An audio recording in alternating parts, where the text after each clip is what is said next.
എന്നെ മനസ്സിലായില്ലെന്ന് തോന്നുന്നു. ഹോട്ടൽ പഞ്ചവടിയുടെ മാനേജർ. അറിയാം, നമ്മളൊന്ന് ഹോട്ടൽ വെച്ച് കണ്ടായിരുന്നല്ലോ. അതെ, എമിലിയുടെയും മാലിന്യയുടെയും മത്സര നൃത്തത്തിന്റെ അന്ന്. അതെ, ആ നിങ്ങളല്ലേ അന്ന് ചന്ദ്രന്റെ മൗത്തോർഗൻ എടുത്ത് തന്നത്? യെസ്. കഴിഞ്ഞ തവണ ഹോട്ടലിൽ നടന്ന സംഭവം പറഞ്ഞിരിക്കുമല്ലോ, ഈ എമിലിയുടെ കൊലപാതകം. അറിഞ്ഞു. പറയാൻ വളരെ പ്രയാസമുണ്ട്.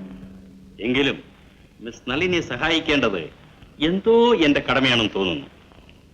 എനിക്കൊന്നും മനസ്സിലാകുന്നില്ലല്ലോ. എമിലിയെ കൊന്നത് ചന്ദ്രനാണ്. ഞെട്ടിപ്പോയല്ലേ? ഈ മൗത്ത് ഓർഗൻ ഏതാണെന്നറിയാം? ചന്ദ്രന്റേതാണ്. എമിലിയുടെ മൃതദേഹത്തിനടുത്ത് നിന്ന് കിട്ടിയതാണ്. ഇതിൽ കൂടുതൽ തെളിവുകൾ ആവശ്യമില്ലല്ലോ. ഞാനിത് പോലീസിൽ ഏൽപ്പിക്കുന്നതിന് മുൻപ് ഇവിടെ ഒരു വാക്ക് ചോദിക്കാമെന്ന് കരുതി വന്നതാണ്. അയ്യോ മിസ്റ്റർ കുമാർ, ദയവ് ചെയ്ത് പോലീസിൽ ഏൽപ്പിക്കരുത് പ്ലീസ്. അതിങ്ങ് തരൂ. അതിനാണല്ലോ ഞാൻ വന്നത്.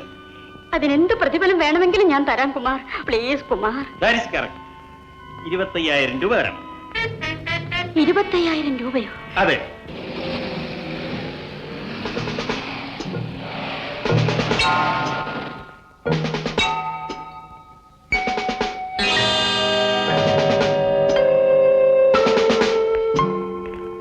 എന്തൊക്കെയാണ് നളിനി വിശേഷങ്ങൾ? വിശേഷങ്ങൾ ഒന്നുമില്ല. മുഖമെന്താ വിളറി? എനിക്ക് വല്ലാത്തൊരു തലവേദന. മനസ്സസ്വസ്ഥം എന്നർത്ഥം.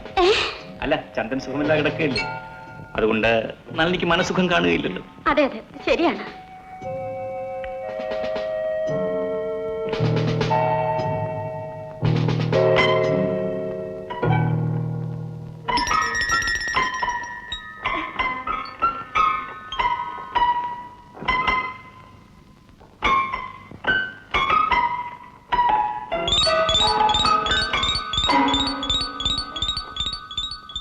ചന്ദ്രൻ എങ്ങനെ ഇരിക്കുന്നു? ചേട്ടൻ ഉറങ്ങിയാണ്. ശരി, ആവശ്യമില്ലാത്തൊന്നും ചിന്തിക്കരുത്, പോയി വിശ്രമിക്കുക. ചന്ദ്രൻ ഉണർന്ന ഉടനെ എനിക്ക് ഫോൺ ചെയ്യും. ശരി ശരി.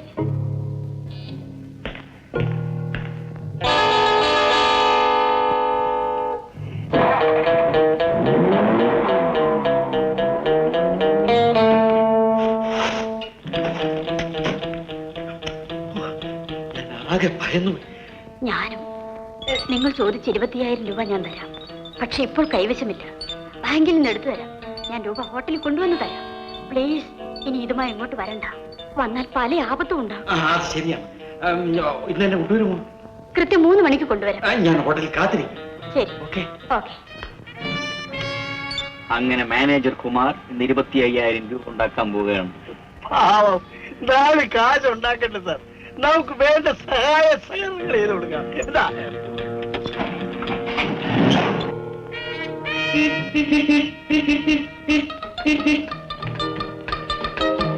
എങ്ങനെ അറിഞ്ഞ ഞാൻ വന്നിട്ടുണ്ടെന്ന്? ആ ഹോണടി കേട്ടാൽ അറിഞ്ഞുകൂടെ? അപ്പൊ ആൾറെഡി ഓർമ്മയുണ്ട്. ഗുഡ്. പിന്നെ ഇന്ന് ഒരു ദിവസത്തേക്ക് ഒന്ന് അവധി എടുക്കും. എന്തിനാ? ഹോട്ടലിൽ ഞാൻ ഒരു മുറി എടുത്തിട്ടുണ്ട്. നമുക്ക് രണ്ടും കൂടെ അവിടുന്ന് കൂടണം. അയ്യോ, ഞാനില്ല. അമ്മാവൻ അറിഞ്ഞാൽ. അപ്പൊ അമ്മാവനെ അറിയുന്നതിനേ ഉള്ളൂ. 4 പേരറിയേ എന്തെങ്കിലും ഒന്ന് ചെയ്യാതെ ഞാൻ വരില്ല. ചെയ്യുന്നത് 4 പേരറിയണം. എന്റെ പൊന്ന് ലീലാമണി, ഇത് കാര്യം ഔദ്യോഗികമാണ്. ഇങ്ങോട്ട് വാ. Good morning. നമസ്കാരം. നമസ്കാരം. ഇരിക്കണം. നമസ്കാരം. എന്ത് വേണം? ഞങ്ങൾ കൂർഗ്. ഞങ്ങളുടെ കയ്യിൽ കുറെ പണമുണ്ട്. അത് നിങ്ങളുടെ ബാങ്കിൽ അക്കൗണ്ടിലെ ഫിക്സഡ് ഡെപ്പോസിറ്റ് ഇടാം. വളരെ സന്തോഷം. ഞങ്ങൾക്ക് കൂർഗിലും ബ്രാഞ്ചുണ്ട്. അറിയാം അറിയാം. ചോട്ടാ ബാങ്ക്. എന്ത് തുക വരും? വലിയ തുകയാണ്. ആരുടെ പേരിലാണ് ഇടേണ്ടത്? ನಮ್ಮ ಬ್ಯಾಂಕ್ ಅಕೌಂಟ್ ನಿನ್ನ ಹಸಿದಿಲ್ಲೇನ ಹಾಕೋಣವೆ? ನಮ್ಮ ಮಗಳ ಹೆಸರಿನಲ್ಲೇ ಹಾಕೋಣ? ಬೇಡ ಬೇಡ, ഞങ്ങളുടെ മകളുടെ പേരിൽ ആക്കണം.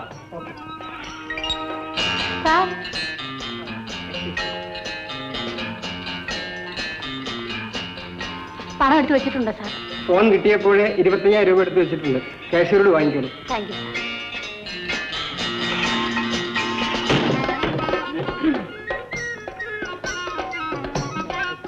അപ്പോൾ ആരുടെ പേരിലാണ് അക്കൗണ്ട് ഓപ്പൺ ചെയ്യേണ്ടത്? ಅಯ್ಯೋ ಇದೇನು ಹೆಂಗಸರು ಹಣ ತೆಗೆದುಕೊಂಡು ಹೋಗುವ ಬ್ಯಾಂಕಿನಲ್ಲಿ ನಮ್ಮ ಅಕೌಂಟ್ ಬೇಡ. ಅರೆ ഇവിടെയുള്ള എല്ലാ പണവും എടുത്ത് പെണ്ണുങ്ങൾക്ക് കൊടുക്കുന്നത് കൊണ്ട് നമുക്ക് ഇവിടെ അക്കൗണ്ട് വേണ്ടാന്ന് ഭാര്യ ബെഡ ബെഡ. അയ്യോ അത് അവരിട്ടിരുന്ന പണമാണ്. അച്ഛാ വേണ്ടെങ്കിൽ വേണ്ട, വാ, പോവാ.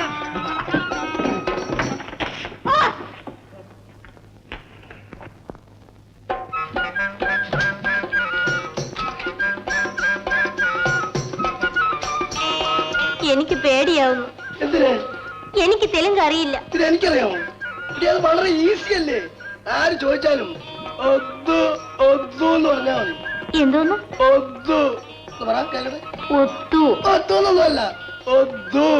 ഒത്തു. ആ അത് തന്നെ. നാക്കകത്തോട്ടിട്ട് ഒന്ന് കറക്റ്റിന് എടുത്താൽ മതി. ശരി.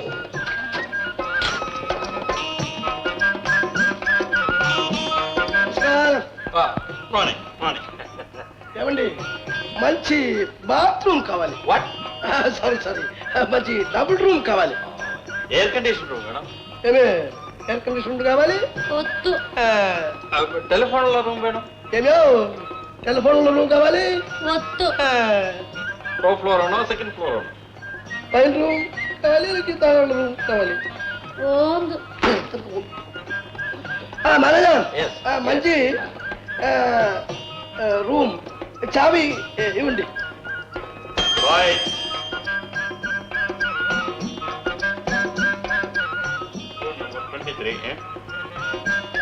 തമ്പി, അകങ്കാരം. 25,000 രൂപ ബാങ്കിൽ നിന്ന് എടുത്തോണ്ട് പോയിട്ടുണ്ട് സാർ. നിങ്ങളെ കണ്ടിട്ട് ആർക്കും സംശയം തോന്നിയില്ലല്ലോ. ആളെ മനസ്സിലായിട്ട് വേണ്ടേ സംശയം തോന്നുന്നത്. Very good. നീലേ, നിനക്ക് ഈ വേഷം വളരെ യോജിക്കുന്നുണ്ട് കേട്ടോ. പിന്നെ ഞാൻ വല്ലതും പറയും കേട്ടോ.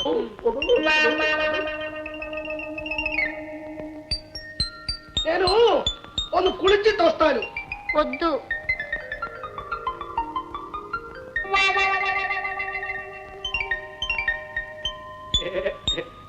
മലയാളിയല്ലേ? ഒത്തു. വേല ഇറക്കാതെ ഈ റെഡ്ഡി എവിടെ നിന്ന് തപ്പിക്കൊണ്ടുവന്നു? ഒത്തു. ഹസ്ബൻഡ്. അത് മനസ്സിരിക്കട്ടെ. ഈ റെഡ്ഡി പോയതിന് ശേഷേ നമുക്ക് 34 നമ്പർ റൂമിലൊന്ന് പോകണം. ഒരു ഗുണമുള്ള കാര്യ. അവിടെ ഒരു കുഴലിരിപ്പുണ്ട്. കുഴൽ പണം ഉഗാണ്ടയിൽ നിന്ന് കൊണ്ടുവന്നതാ. ഞാൻ പിന്നെ വരാം. സോപ്പിയുണ്ട്. മാങ്ങേണ്ടി ആ വെയിറ്റർ ഒന്ന് പറഞ്ഞ എന്താണെന്ന് അറിയാമോ? എടി അവനെ കൊണ്ട് ഇത് പറയിക്കാനല്ലായിരുന്നു നമ്മുടെ ശ്രമമൊക്കെ. എടി മടസുന്ദരി, നീ പേടിച്ചു പോയോ? അവനെ ഒന്ന് ആവാഹിച്ചെടുക്കാൻ ശ്രമിക്കേ. എന്നാ നമ്മൾ വിജയിച്ചു. പിന്നെ സാംസൺ ആൻഡ് ലീല ചരിത്രം സൃഷ്ടിക്കും കേട്ടാ. അയ്യോ അയ്യോ.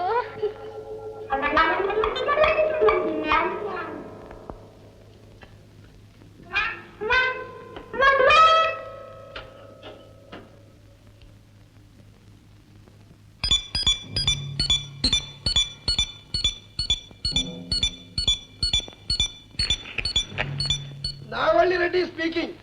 ആര്? നാഗപള്ളി റെഡ്ഡിയോ? Sorry sir, Sam speaking. Sam, what's matter? Sir എല്ലാം റെഡി. സാർ വന്നാൽ മാത്രം മതി. Room number 23. Very good, I am coming there. ഞാൻ ദാ വരുന്നു. യേശുള്ളേ, ഞാൻ ഹോട്ടലിലേക്ക് പോവുകയാണ്. എല്ലാം ഭദ്രം.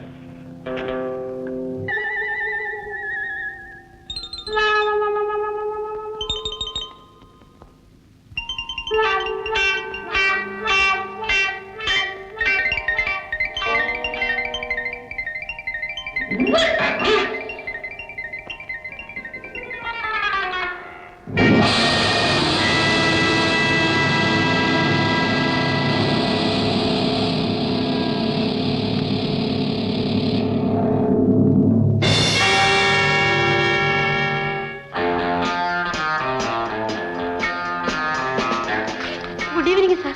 Yes, good evening. Well, come on.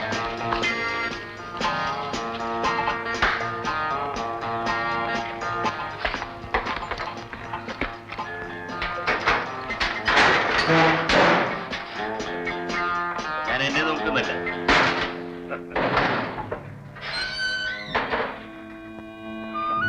ഞാൻ എന്റെ വാക്ക് പാലിച്ചു. തരാമെന്ന് പറഞ്ഞ് തുക തന്നു. ഇനി ആ മൗത്ത് ഓർഗനിങ് തിരിച്ചു തരൂ. തരാം. ഇങ്ങനെ ധൃതി പിടിച്ചാലോ? ദയവ് ചെയ്ത് വേഗം തരൂ. ഞാൻ പോട്ടെ. നളിനി, സ്വല്പം കൂടി നന്ദി കാണിക്കണം. സ്വന്തം സഹോദരനെ ഞാൻ കൊലമരത്തിൽ നിന്ന് രക്ഷിക്കുകയാണ്. കുമാർ, നളിനി, കുമാർ, ഈ മുറിയിൽ ആരുമില്ല. നമ്മൾ രണ്ടുപേരും മാത്രമേ ഉള്ളൂ. നളിനി,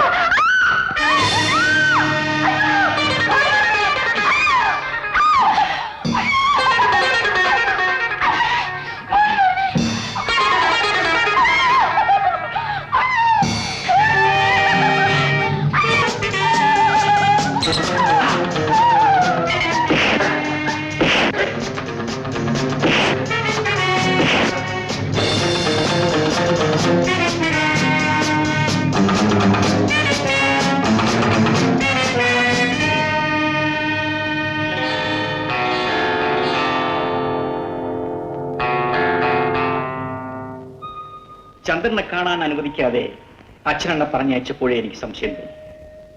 ആ അച്ഛന്റെ സ്ഥാനത്ത് ഞാനായിരുന്നാലും ഇങ്ങനെയൊക്കെ തന്നെ ചെയ്യുമായിരുന്നു. നിങ്ങളുടെ സംസാരമെല്ലാം ഞാൻ ഒളിഞ്ഞു നിന്ന് കേട്ടു.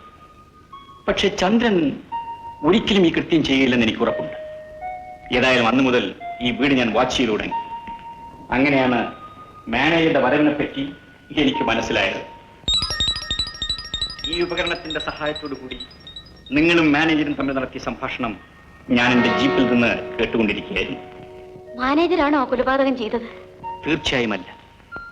ഏതോ വിദഗ്ധമായ ഒരു കൈ ഇതിന്റെ പിന്നിൽ പ്രവർത്തിച്ചിട്ടുണ്ട്. അതാരാണെന്ന് കണ്ടുപിടിക്കുന്നവരെ മാനേജർ അറസ്റ്റ് ചെയ്യുന്നത് ബുദ്ധിയല്ല. എങ്കിലും ആ ദുഷ്ടൻ എന്നോട് ഇങ്ങനെയെല്ലാം ചെയ്തല്ലോ.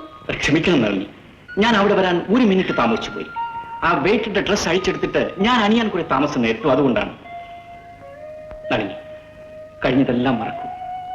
നളിനി അന്ന് അച്ഛനോട് പറഞ്ഞ ആ വാചകം ഞാൻ ഇപ്പോഴും ഓർക്കുന്നുണ്ട്. എല്ലാം തുറന്നു പറഞ്ഞ് ഞാൻ അദ്ദേഹത്തോട് മാപ്പ് ചോദിക്കും. നളിനി,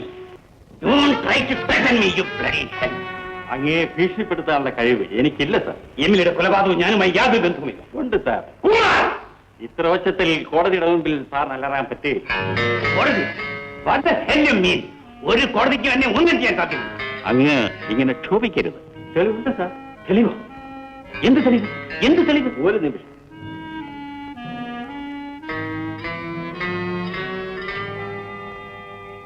എമിലി, നീ ജീവിച്ചിരിക്കുന്നത് എനിക്ക് ഒട്ടും ഇഷ്ടമുള്ള കാര്യമല്ല. നിനക്കിനി 6 മണിക്കൂർ സമയം കൂടി ഞാൻ തരുന്നു.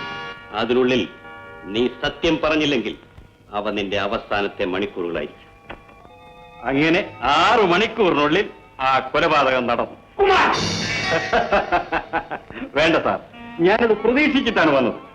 ഈ ടേപ്പിന്റെ മറ്റൊരു കോപ്പി രഹസ്യമായി ഞാൻ വേറെ ആളെ ഏൽപ്പിച്ചിട്ടാണ് വന്നത്. എനിക്ക് എന്തെങ്കിലും അപകടം സംഭവിച്ചാൽ ഉടനെ അത് പോലീസിൽ ഏൽപ്പിക്കാനും ഏർപ്പാട് ചെയ്തിട്ടുണ്ട്. Mister Kumar, I am sorry. നമുക്കൊരു ധാരണയിലെത്താം പ്ലീസ്. അതിനാണല്ലോ ഞാൻ വന്നത്. അവിടെ നിന്നൊരു പൈസ പോലും എനിക്ക് തരണ്ട. പിന്നെ നിങ്ങൾക്ക് എന്താണ് വേണ്ടത്? അത് ബിസിനസ്, കൂടുതലൊന്നും വേണ്ട. ഹോട്ടൽ പഞ്ചവടി എന്റെ പേർക്ക് എഴുതി തരണം. ഹോട്ടലോ? Yes sir. ഈ നിസ്സാരമായ പ്രതിഫലം മാത്രമേ ഞാൻ ചോദിക്കുന്നുള്ളൂ. Okay mister Kumar, okay. നമുക്ക് എന്ന് സ്നേഹിതന്മാരായിരിക്കാം. ഈ കാര്യം ആരോടും പറയരുത് പ്ലീസ്. ഞാൻ താമസിയാതെ തന്നെ ഹോട്ടലിന്റെ ആധാരം എഴുതി തരാം. സാർ എമിലിയോട് പറഞ്ഞതുപോലെ ഞാൻ മണിക്കൂർ കണക്കുകളൊന്നും പറയുന്നില്ല. കഴിയുന്നതും വേഗം വേണം. ഇത്തോളെ thank you.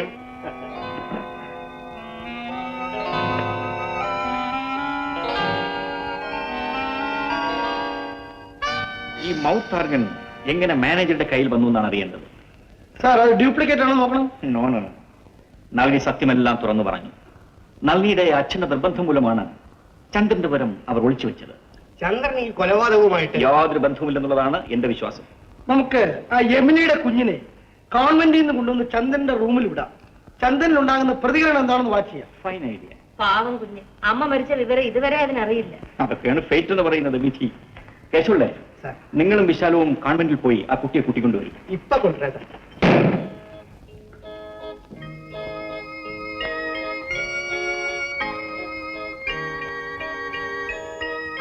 Good morning mother. നമസ്കാരം. ആരെ കാണണം? ഞങ്ങൾക്ക് വല്യമ്മയെ കാണണം. വല്യമ്മ? ഓ, mother superior. No. Missus, yes. Class സമയമാണ്. നേരെ മഠത്തിലോട്ട് ചെന്നാട്ടെ. കുട്ടിയുടെ പേരെന്തോന്നാണെന്നാ പറഞ്ഞേ? ജെയിൻ. ഞങ്ങൾക്ക് ജയിനെ കാണണം. ഇവിടെ 4-5 ജയിലുണ്ടല്ലോ. അതിലേത് ജയിനാ കാണണ്ടേ? ഇവിടെ ഉള്ളത് ഏതെല്ലാം ജൈനന്മാരാണ്? ബേബി ക്ലാസ്സിൽ ഒരു ജയിനുണ്ട്, 4-ാം ക്ലാസ്സിൽ 2 ജയിനുണ്ട്, 7-ാം ക്ലാസ്സിൽ ഒരു ജയിനുണ്ട്, 10-ാം ക്ലാസ്സിൽ ഒരു ജയിനുണ്ട്. ഇതിലേത് ജയിനാവണ്ടേ? വലിയ തന്നെ ആയിക്കോട്ടെ അല്ലേ ചേട്ടാ? ചേട്ടനാ? സത്യം പറയും, നിങ്ങൾ ആരാണ്? ഏത് മഠത്തിൽ നിന്നും വരുന്നു? മഠമോ? അത് ഏത് മഠമാണ് സിസ്റ്റർ? പൈങ്ങാമണം. പൈങ്ങാമഠം? അല്ലല്ല, തേങ്ങാമഠം. ചാക്കോയെ കളിപ്പിക്കാൻ നോക്കണ്ട, നടക്കണം മദർ സുപ്പീരിയന്റെ അടുത്തേക്ക്. അയ്യോ, അത് വേണ്ടേ. കന്യാസ്ത്രീകളുടെ വേഷം ഇട്ട് കുഞ്ഞുങ്ങളെ ചാക്കിട്ട് പിടിക്കാൻ നടക്കുന്ന 2 പിടിച്ച് ഞാൻ പോലീസിനെ.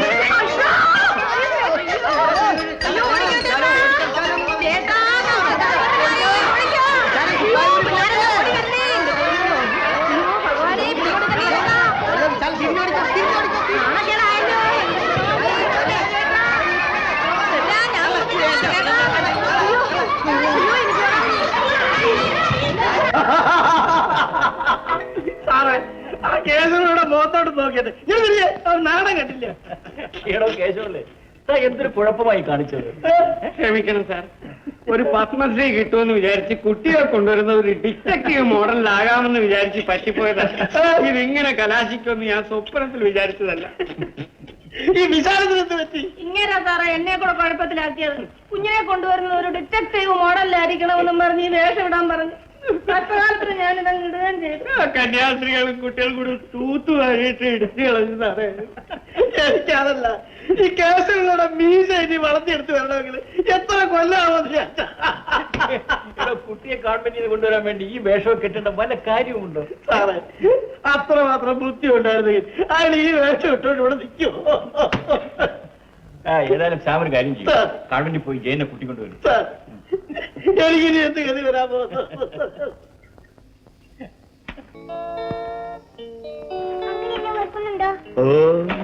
എന്റെ മമ്മി എവിടെ പോയെങ്കിൽ ഡാഡി വിളിച്ചോണ്ട് വരാൻ പോയതാണോ? അപ്പോ കുഞ്ഞിനെ ചന്ദ്രനെ അറിയാം. നല്ലതുപോലെ അറിയാമെന്ന് തോന്നുന്നു. Very good. കുഞ്ഞവിടെ തന്നെ ഇരിക്കട്ടെ. വരൂ വരൂ. അങ്കിളുടെ പീപ്പി എന്തേ? പീപ്പി അങ്കിൾ, അങ്കിൾ ഒരു പാട്ട് പാടാമോ? അങ്കിളേ, ഒരു പാട്ട് പാടാമോ എന്ന്?